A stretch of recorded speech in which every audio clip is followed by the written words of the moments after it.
If you've followed me for a while, you know that I don't make your typical inspirational wall art. You probably know me for my sarcastic quotes, inappropriate greeting cards, and reminding you that sometimes life is just bullshit.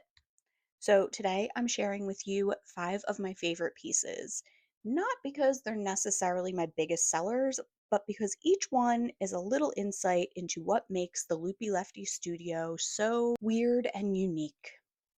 I know Schitt's Creek isn't a super niche show and it's got way more iconic quotes than this. So I've been really surprised that this one random Moira Rose quote has been such a crowd favorite. In my mind, I always hear her saying this in her distinct cadence, like, "Oh, darling, never let the bastards get you down." But really, what drew me to this quote is the humor of it all. Because to me, it kind of reads like an unconventional affirmation. You're going to look yourself in the mirror and repeat to yourself three times, "Never let the bastards get you down."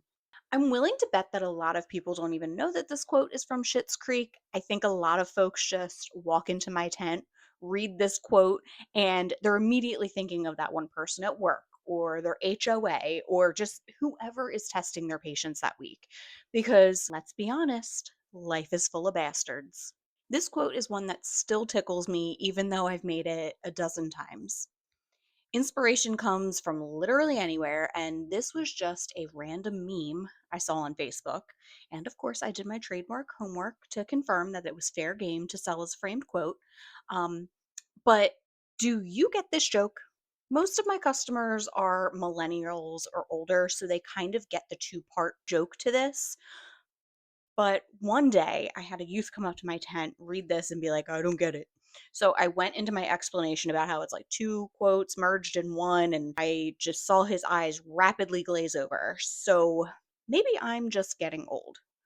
Or maybe this quote is meant to be a fun little inside joke for us oldies. I know my tagline is mostly calligraphy, occasionally curse words, but I actually think that this quote is really the most loopy lefty studio of them all. It really hits on sarcasm. At first, you start reading this quote and think it's going to be just like a classically pleasant, inspirational quote, but then in beautiful handwritten calligraphy, it reminds you to keep score and never forget who wronged you.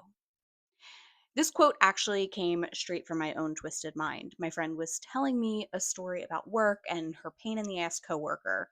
She knew she should have been helpful to this coworker, but she couldn't help herself and chose to be petty instead. And I honestly don't blame her because that coworker sounded like a nightmare. But I think that's why this is also one of my best sellers. It speaks to that inner conflict that we all have.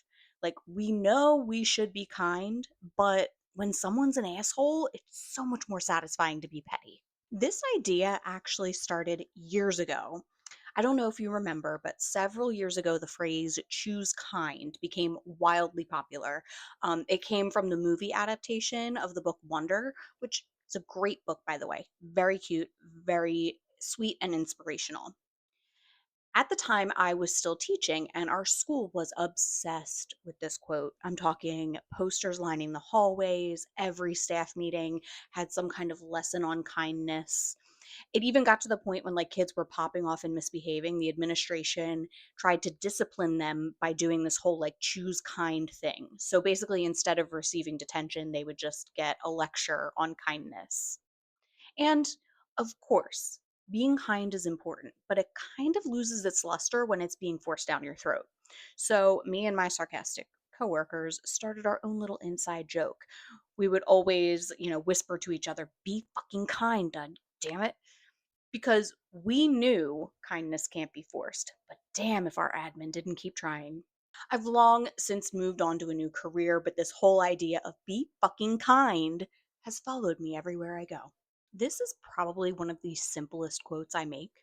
It's just two words, no flourishes, no elaborate design, but somehow this has become one of my classic pieces that everyone always seems to notice at my shows. People will come into my tent, start reading it, and without fail, when their eyes fall on this one, they're picking up the mug, they're picking up the sticker, they're picking up the framed quote and giggling. Usually they're saying something like, "I need this for my desk at work," or "I should put this sticker on my water bottle that I bring to boot camp class." It's such a simple design, but bullshit is literally universal. So naturally, it resonates with everyone. You've probably noticed that there's a common theme to a lot of my work. I like to keep it funny and honest.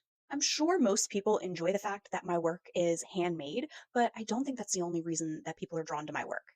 I think a lot of times people buy a piece of my art because it makes them think, oh my God, that's so me, or it's so relatable, or I needed to hear that today. And honestly, that's my favorite part of this business. It's getting to meet all of you weirdos with the same sense of humor as me. So if you've got a favorite, let me know in the comments. Or if there's a phrase that you'd love to see written in calligraphy, also let me know that. Because who knows, maybe it'll end up being quote number 6.